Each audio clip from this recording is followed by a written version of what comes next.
성경은 어떤 종류의 책에 속한다고 말할 수 있겠습니까? 여러분은 성경에 대해서 전반적으로 어떤 인상을 받았습니까? 사람들은 성경을 문학적 걸작품이라고 평가하기도 하고 하나님께서 주신 초자연적인 무오한 계시라고 믿고 있습니다. 자유주의자들은 성경을 그저 문학적 걸작품 정도로 여기고 있습니다. 근본주의자들이나 사역으로 먹고 살면서 믿지도 않은 성경을 사용하는 사람들은 성경이 하나님께서 주신 초자연적이고 무오한 계시라고 말을 합니다. 성경에 대해서 이러한 평가를 내리는 것입니다. 자신을 종교적이라고 생각하는 종교계에 몸을 담고 있는 목사나 신학자들은 성경은 종교적인 책이라고 말을 합니다.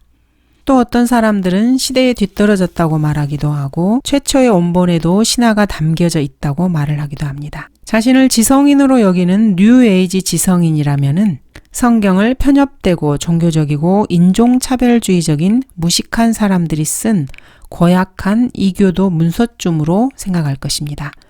그런데 이런 지성인이라고 하는 사람들은 간음과 낙태, 여성해방운동 이런 것들을 정당화하기 위해서 성경을 그렇게 평가하는 것입니다.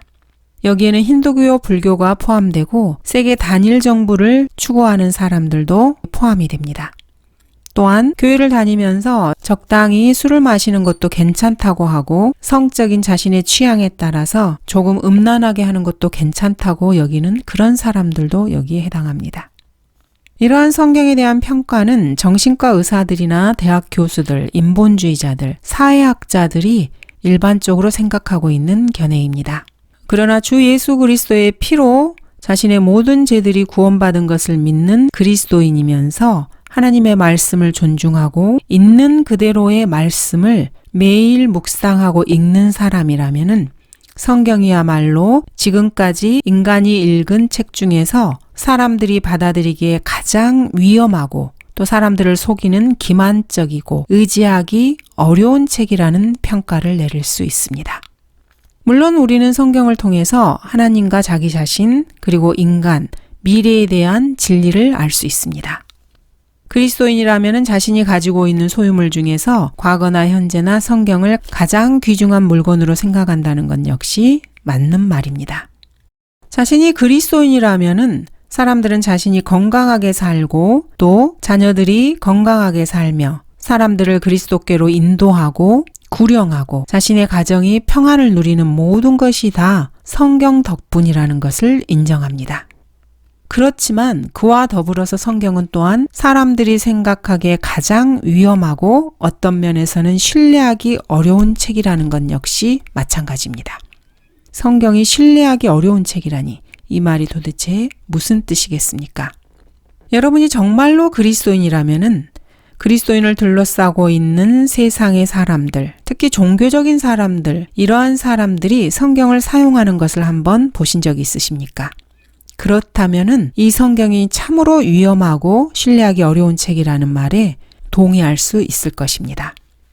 사람들은 성경을 통해서 자기가 취한 여러 가지 자료들을 가지고 각종 종교 체제를 유지하고 신학 교리를 세우며 역사적인 입장을 취하고 자신의 신조를 만들기도 하고 이단이나 사회적 이론을 뒷받침하기도 합니다. 또는 심지어는 과학 이론을 성경으로 뒷받침하기도 합니다. 또는 제국주의나 여러 종류의 구원 계획 등을 성경의 말씀을 이용해서 주장합니다. 구약시대 이래로 사람들은 성경을 수없이 사용해 왔습니다. 그리고 자신들이 원하는 것을 입증하기 위해 성경 구절을 들이댑니다. 심지어는 거짓말이나 간음, 횡령, 사기, 전쟁, 자신이 술을 먹고 취하는 것, 성도착, 포르노, 이혼, 살인, 인종학살을 정당화시키기 위해서 성경을 인용하기도 합니다. 오늘날에는 수백만의 사람들이 스스로를 그리스도인이라고 고백합니다. 그러면서도 자기가 죽으면 어디로 가는지도 모릅니다. 영생이 일시적이기 때문에 죽기 전에 이러한 영생을 잃어버릴 수 있다고 믿기 때문입니다. 사람들은 이렇게 복음을 왜곡시키는 데 필요한 구절들을 신약에서만도 100개 이상을 찾을 수 있습니다. 신약이 제시하는 복음은 고린도전서 15장에 아주 잘 나타나 있습니다. 바울은 자신이 전한 복음을 형제들에게 이렇게 말하고 있습니다. 내가 전한 복음을 굳게 잡고 헛되이 믿지 아니하였다면 복음을 통하여 너희도 구원받은 것이라. 이렇게 말하면서 바울이 받은 것은 먼저 성경대로 그리스도께서 우리의 죄들을 위하여 죽으시고 장사되셨다가 성경대로 셋째 날에 다시 살아나셨다고 말하고 있습니다. 이것이 복음의 핵심이고 진수입니다. 하지만 이러한 복음을 왜곡시키는데 신약에서 109절 이상을 찾아서 자신의 주장을 뒷받침할 수 있습니다. 사람이 마음만 먹는다면 신약 성경에서 다음과 같은 것을 증명할 수 있습니다. 먼저 그리스도인은 구원을 잃어버릴 수 있다. 이것을 성경 구절로 증명할 수 있습니다. 또한 반면에 그리스도인은 구원을 잃어버릴 수 없다는 것도 성경으로 증명할 수 있습니다. 또 지옥은 음부이다 라는 것을 성경으로 증명할 수 있고 이와 똑같이 지옥은 음부가 아니다는 것도 성경으로 증명할 수 있습니다. 금요일에서 토요일에 하나님께 경배드려야 한다는 이러한 주장을 뒷받침하기 위해서 성경을 인용해서 증명할 수 있습니다. 또한 일요일에 하나님께 경배드려야 한다는 주장을 뒷받침하기 위해서 성경을 인용할 수 있습니다. 물침내는 구원받기 위한 필수 조건이라는 주장을 성경 구절로 입증할 수 있습니다. 또한 물침내는 구원받기 위한 필수 조건이 아니라는 주장도 성경으로 입증할 수 있습니다. 세상 그 어디에 이러한 혼란을 만들어내는 책이 있을 수 있습니까? 지상에서 인간이 만들어낸 어떤 종교 집단이 자신들이 가지고 있는 종교 경전을 가지고 이러한 결과를 도출해낼 수 있겠습니까? 결코 없습니다. 성경은 스스로를 진리라고 자처하는 책입니다. 그런데 이렇게 희한한 책이 있을 수 있습니까? 동시에 완전히 다른 두 가지를 스스로 진리라고 말하는 성경 구절을 통해서 입증할 수 있는 것입니다. 폰티오 빌라도는 진리이신 예수님을 바로 눈앞에 두고도 진리가 뭐야? 이렇게 질문을 했습니다. 성경은 한 분, 주 예수 그리스도를 진리이시요 완전한 진리이고 유일한 진리이며 인간을 진리로 인도하는 유일한 책이라고 말씀하십니다. 하지만 또한 성경은 한 인간에게 수십 가지의 서로 다른 방향을 제시하기도 합니다. 그렇게 해서 성경은 불가지론자들을 혼란에 빠뜨리고 진창에 빠뜨리기도 합니다. 성경은 이렇게 전혀 다른 사람들에게 자신들이 원하는 것을 주는 책입니다. 성경은 BC 2000년 전부터 지금까지 이 땅에 태어난 수십억의 죄인들에게 이런 일을 해오고 있습니다. 그와 동시에 성경은 수십억의 죄인들을 좁은 문으로 들어가는 좁은 길로 인도한 것도 사실입니다. 성경은 이렇게 두 가지 일을 동시에 하고 있는 것입니다. 사람들을 진리로 인도하기도 하고 사람들에게 혼미한 영을 주어서 지옥으로 빠지게 하는 것입니다. 이러한 책이 지상에 있습니까? 여러분은 이런 책을 본 적이 있습니까? 마태복음 7장 13절입니다. 너희는 좁은 문으로 들어가라. 이는 멸망으로 인도하는 문은 넓고 그 길이 광대하여 그리로 들어가는 사람이 많으나. 성경 말씀을 붙잡고 좁은 문으로 들어가서 생명을 얻는 사람들도 있습니다. 그러나 넓은 문으로 들어가는 사람들 역시 성경 말씀을 붙잡고 그 길로 들어가 지옥으로 떨어지는 것입니다. 이렇게 좁은 문으로 들어가서 생명으로 인도하는 사람들은 수십억의 인구들 중에서 극소수에 해당합니다. 이 사실을 여러분은 알고 있었습니까? 이것은 참으로 위대한 진리입니다. 성경이 이렇게 양극단을 달리고 있다는 생각을 여러분은 해보신 적이 있습니까?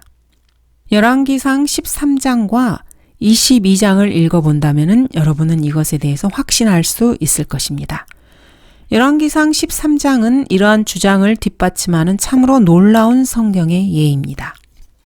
이스라엘과 유다가 우상 숭배로 하나님을 분노케 하고 격분케 했을 때 하나님께서는 한 젊은 사역자를 불러서 여로보암 왕에게 보냅니다. 그리고 요시아라고 하는 한 아이가 태어날 것을 예언하면서 이 요시아가 제단에서 분향하는 산당의 제사장들을 그 위에서 다 죽이고 제사할 것이라고 예언합니다. 그리고 사람들의 뼈가 그 위에서 불살라지리라고 한 것입니다. 이 말에 여로보암은 자신의 손을 뻗쳐서 젊은 사역자를 잡으라고 명령합니다. 그런데 여로보암의 편손이 말라서 자기에게로 다시 거두어들이지 못하게 됩니다. 이 젊은 하나님의 사역자가 주의 말씀으로 준 표적에 따라서 제단이 갈라지고 재가 제단에서 쏟아지게 됩니다. 그러자 왕은 이제 주 너의 하나님 앞에 간구하여서 내 손이 다시 회복되도록 나를 위해 기도하라고 말을 했습니다. 그리고 하나님의 사람인 이 젊은 사역자가 주께 간구했더니 왕의 손이 다시 회복되고 전과 같이 되었습니다.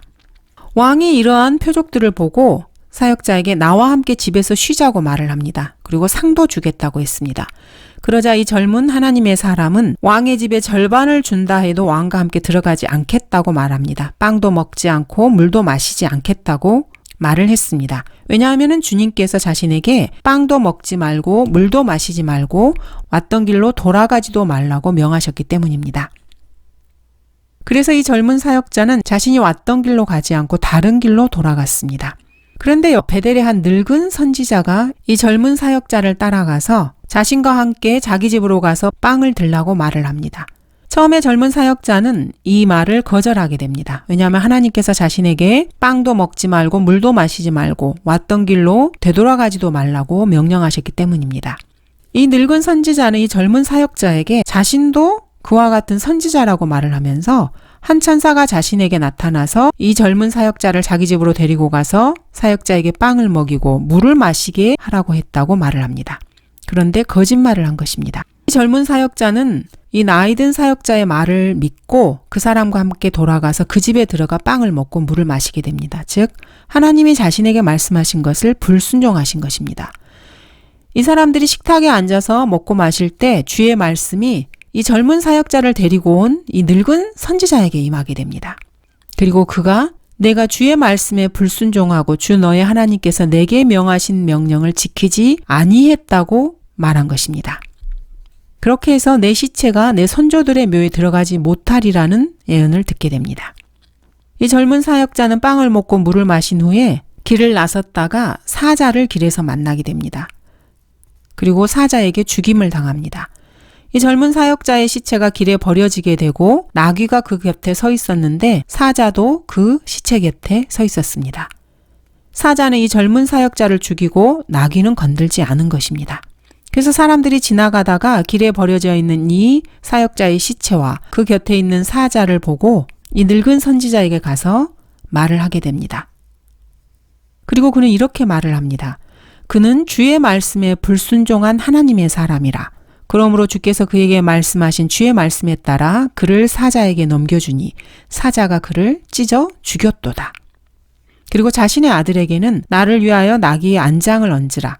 이렇게 말을 하고 그 버려진 젊은 사역자의 시체를 나귀에 싣고 돌아옵니다. 그리고 성읍에 와서 슬피 울면서 그 젊은 사역자를 장사 지내게 됩니다. 그리고 자신이 죽으면은 자신을 그 하나님의 사람이 묻힌 묘에다 묻고 자신의 뼈를 그의 뼈의 곁에 두라고 아들들에게 말을 합니다. 그리고 이 젊은 사역자가 베델에 있는 제단과 사마리아의 성읍들에 있는 산당의 모든 집에 대해서 외친 말씀이 반드시 이루어질 것이라고 말을 합니다. 그리스도인이라면 이러한 열왕기상 13장의 내용을 한 번쯤은 읽어봤을 것입니다. 젊은 사역자가 자신의 수명을 다하지 못하고 사자에게 찢겨서 죽었던 것입니다. 이유가 바로 하나님께서 그에게 직접적으로 주신 말씀을 순종하지 못하고 자기가 보기에 경건해 보이는 나이든 선지자의 말을 따랐기 때문이었습니다. 이 젊은 사역자는 성경 대신에 경건한 학자의 말을 신뢰한 것입니다. 요즘 시대의 말로 하면 말입니다. 하나님께서는 이 젊은 사역자가 속도로 그냥 내버려 두셨습니다. 그것도 의도적으로 그렇게 하셨습니다. 이러한 성경 구절들을 공부해본 그리스도인이라면은 모든 성경 교사들이 킹제임스 성경 그리고 한글 킹제임스 성경에서 발견된다고 하는 명백한 모순은 결코 문제거리가 되지 않을 것입니다. 성경 여기저기에서 발견된다고 주장하는 오류들에 대해서 참된 그리스도인이라면은 전혀 주의를 기울이지 않을 것입니다.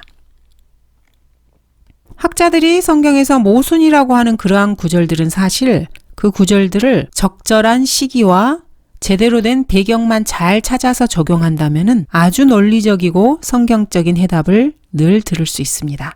그러나 그 성경 구절들을 잘못된 시기에 적용하게 되면 문제에 빠지는 것입니다. 기독교계라고 하는 곳에 발을 디디는 사람이라면은 인간이 생각해낼 수 있는 온갖 종류의 잘못된 성경 적용을 조금이라도 봤을 것입니다.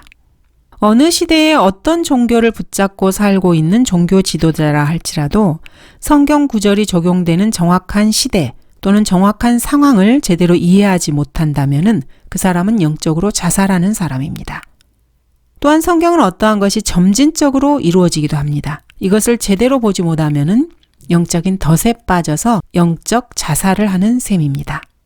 성경을 성경 본문 자체가 말씀하시고자 하는 그것에만 집중하게 된다면 사실 성경은 유대인 메시아의 두 번의 오심을 말하는 책입니다. 초림과 재림, 예수 그리스도의 초림과 재림을 말하는 책입니다. 문제는 성경은 이 두 가지 예수님의 오심을, 초림과 재림을 분명하게 구분하고 있다는 점입니다. 그것도 109절이 넘는 부분에서 그렇게 하고 있습니다. 자신이 어떠한 종교에 몸을 담고 어떤 종교 이론을 추정하든지 간에 이 특정 부분을 감지하지 못하게 되면 그 사람은 영적인 목이 부러진 사람입니다. 성경은 사실 걸려 넘어지게 하는 돌로서 인간에게 주어졌습니다. 이것은 참으로 놀라운 사실입니다. 그리고 그 목적을 위해서 인류에게 보존되었습니다. 여러분은 이 사실을 믿을 수 있겠습니까? 베드로전서 2장 8절에서 이 사실을 뒷받침하고 있습니다. 또 넘어지게 하는 돌과 거치는 반석이 되었으니 곧 불순종함으로 말씀에 걸려 넘어지는 자들에게니라. 그들은 또한 그렇게 되기로 정해졌느니라. 마음이 올바르지 못한 사람들은 성경을 붙잡고 걸려 넘어지고 덫에 걸리게 됩니다. 그리고 종국에는 지옥으로 내던져집니다. 성경을 거부하는 죄인은 성경을 집어들고 유대인의 메시아가 나타나는 시기를 잘못 적용하기만 하면 됩니다. 그러면 더 이상 이야기할 것이 없습니다. 하나님께서 쳐놓은 거치는 돌에 걸려 넘어지는 것입니다. 사람에게는 자유의지가 있습니다. 하나님께서 영감으로 기록하시고 섭리로 보존하신 이 성경을 기록된 증거들을 자신이 어떤 이유에서든지 거부할 자유가 있습니다.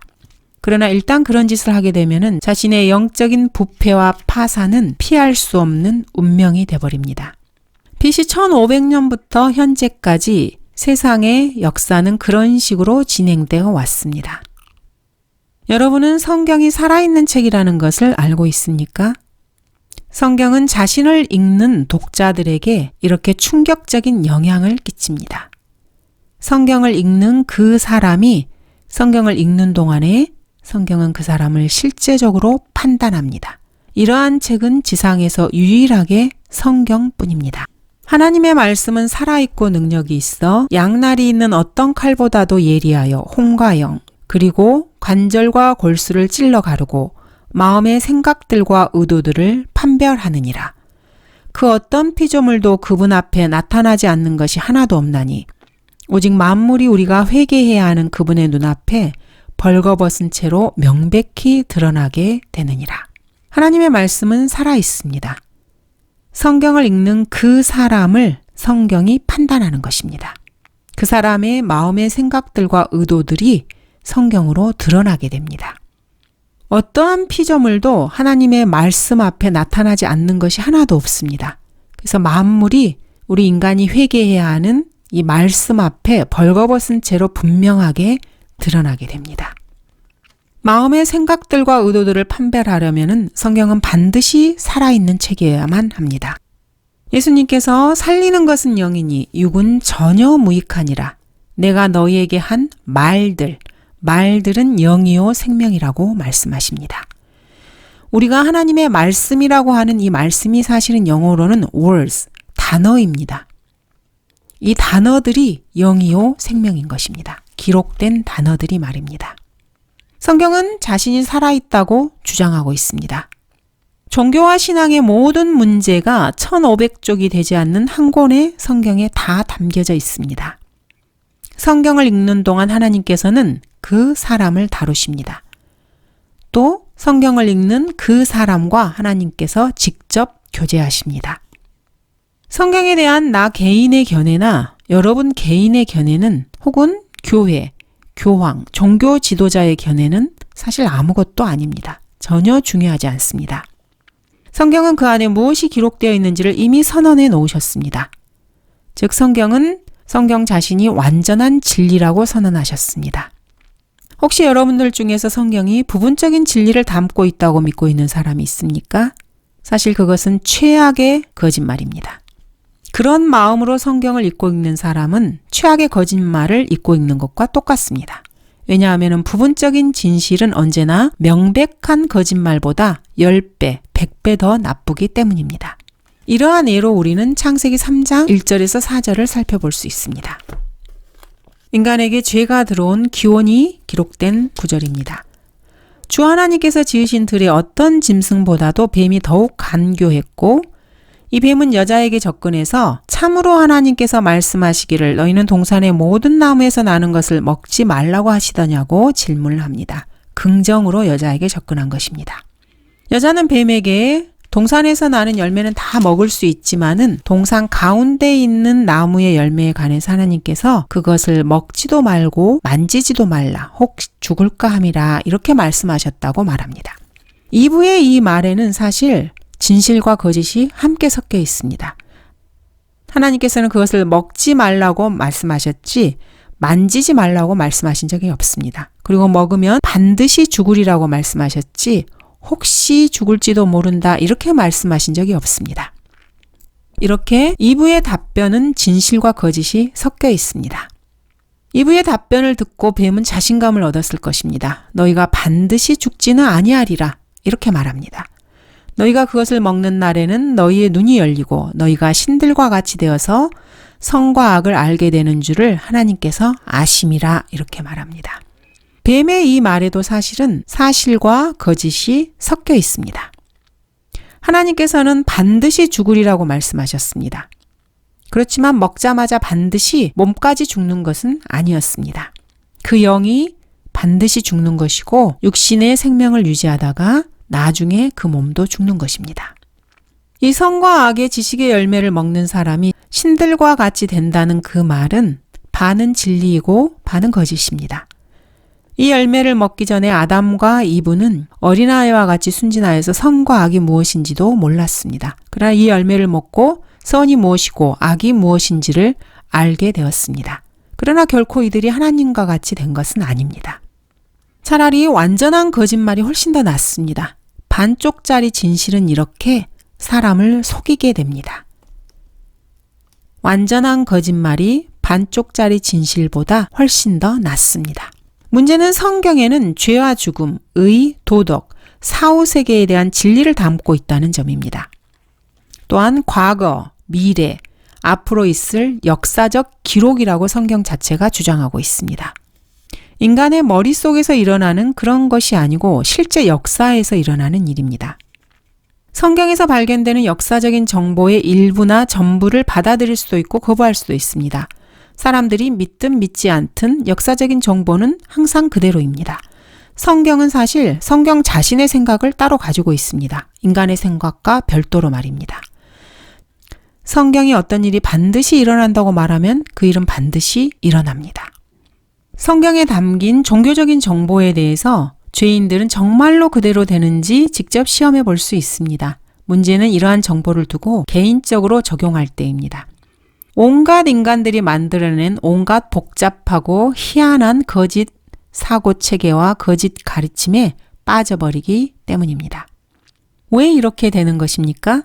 성경의 저자께서 그 책을 집어들고 읽고 있는 죄인의 생각과 마음에 무엇이 들어있는지를 아시기 때문입니다. 전도서 마지막 절은 하나님께서 선이든 악이든 모든 행위와 모든 은밀한 것들을 심판할 것이라고 말씀하십니다. 성경의 저자께서는 성경을 조종해서 어떤 독자의 요구나 필요를 채워주실 수 있는 분이십니다. 독자가 성경을 읽을 당시에 어떤 상황에 처해 있든지 말입니다. 성경을 읽는 사람이 상한 영과 참회하는 마음을 가진 사람이라면 말입니다. 다윗은 밧세바와 동침한 후에 선지자 나단이 자신에게 왔을 때 시편 51편에서 자비를 구하는 기도를 하나님께 드립니다. 나의 죄악으로부터 나를 철저히 씻기시고 나의 죄로부터 나를 깨끗하게 하소서. 내가 내 죄가들을 아오니 내 죄가 항상 내 앞에 있나이다. 주만을 거역하여 내가 죄를 지었으며 주의 목전에서 이 악한 행실을 행하였으니 주께서 말씀하실 때 의롭게 되시고 주께서 판단하실 때 순전하리이다. 주께서는 마음에 있는 진실을 원하시오니 주께서는 감추어진 곳에서 나로 지혜를 알게 하시리이다. 우슬초로 나를 정결케 하소서. 내가 깨끗하게 되리이다. 나를 씻기소서. 내가 눈보다 더 희게 되리이다. 주의 면전에서 나를 내어 쫓지 마시고 주의 거룩한 영을 내게서 거두어 가지 마소서. 오 하나님이여, 피 흘린 죄에서 나를 구해 주소서. 주는 나의 구원의 하나님이시니이다. 내 혀가 주의 의를 소리 높여 노래하리이다. 하나님의 희생제들은 상한 영이니 오 하나님이여, 주께서는 상하고 참회하는 마음을 멸시하지 아니하시리이다. 이렇게 다윗은 상하고 참회하는 마음으로 하나님께 다가갑니다. 주님께서는 열왕기하에서 이렇게 말씀하십니다. 내가 이 장소와 그 거민들에 대하여 그들이 멸망과 저주가 되리라고 말한 것을 내가 듣고 내 마음이 부드러워지고 내가 주 앞에서 스스로 겸손하여져서 내 옷을 찢고 내 앞에서 울었으므로 나도 내게 들었노라. 주가 말하노라. 하나님의 면전에서 마음을 부드럽게 하고 스스로 겸손하고 자신의 옷을 찢고 하나님 앞에서 겸손한 자세로 나아가면 하나님께서는 그 사람을 들으시는 것입니다. 주님께서는 이사야 66장에서도 이렇게 말씀하십니다. 그러나 이러한 사람은 내가 보살피리니 곧 영이 가난하고 통회하고 내 말에 떠는 자라. 하나님의 말씀들 앞에서 떠는 사람, 이런 사람을 하나님께서는 보살핍니다. 그러나 하나님의 말씀 위에 서서 자신이 그 말씀을 판단하고 자신의 지성을 자랑하는 자들을 하나님께서는 미혹으로 인도하십니다. 감사합니다.